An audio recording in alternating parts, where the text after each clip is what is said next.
Hi, so it's Mel here from Wakeful Nutrition, and today I want to talk to you about milk.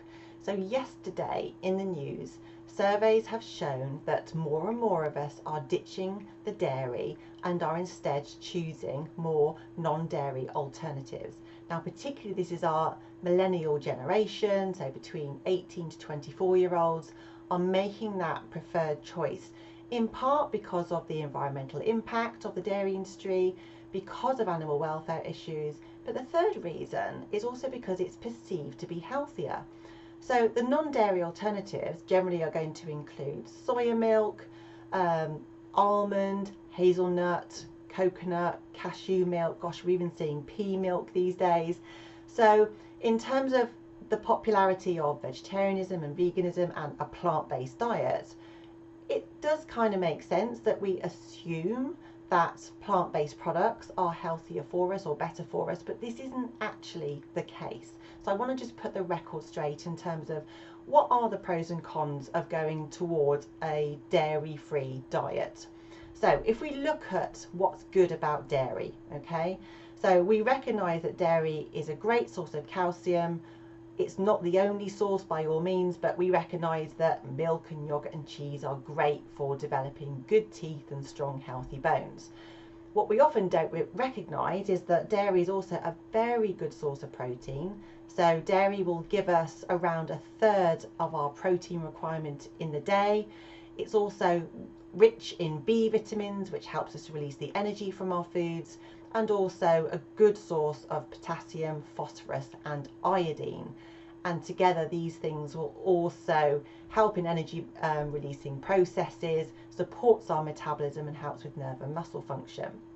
Now, when we look at a non-dairy alternative, let's take almond milk as an example. So when this is made, we take the almonds and they are soaked in water. Now there are not a lot of almonds in almond milk, so when you check on the ingredients label of a carton, you will see that almond milk is only around 2 to 3% almond. The rest is actually water. So the almonds are soaked in water to soften them, and then they are essentially blitzed within an inch of their life.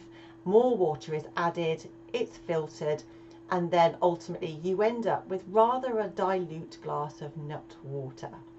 Now, although almonds are a great source of protein and a great source of calcium, there isn't enough almond in the almond milk, in inverted commas, to really contribute anything significant to our diet. So many of the non-dairy alternatives are fortified. They have added vitamins and minerals so that it better mimics the staple in our diet, which is cow's milk, okay?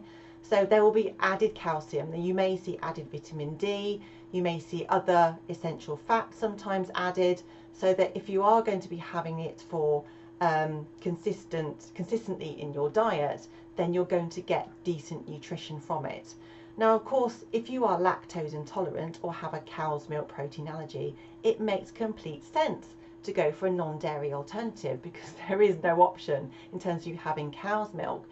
But for the rest of us who don't have issues around dairy, for me, it's a bit of a fad. I don't really think the non-dairy alternatives are giving us much decent nutrition in an unprocessed way at all. And the really interesting thing that we're starting to see now is in relation to iodine. Now, for iodine, we need it to support our thyroid function, which supports and determines our metabolism. And we also need it during pregnancy, particularly. So for women, to ensure appropriate growth and development of their baby. Now, ironically, particularly women are going more towards non-dairy alternatives because they're seen as being a lower calorie option.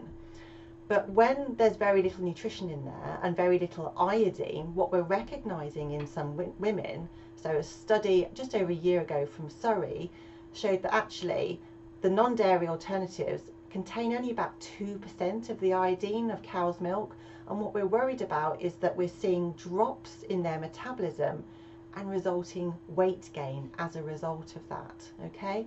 So if you're thinking about adopting a non-dairy diet, A, do you really need to?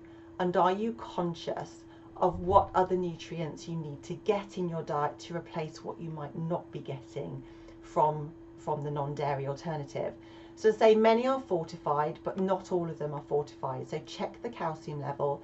You may find 1 or 2 fortified with iodine, but as a rule, non-dairy alternatives are not fortified with iron. And protein is a big factor here. So this is one of the reasons why they're not suitable for young children, because there's inadequate protein in these non-dairy alternatives. And in terms of, let's say, weight management or helping with snacking and eating habits, protein can be really valuable. So you might want to think about where you're going to get your protein from to help with that, or to meet your protein requirements if you're having a non-dairy alternative. So hopefully that's cleared things up for you, maybe answered a few questions in your head. That's it for today. If you want to follow more videos like this, then just follow Mel Wakeman on YouTube. Thank you very much. See you soon, guys.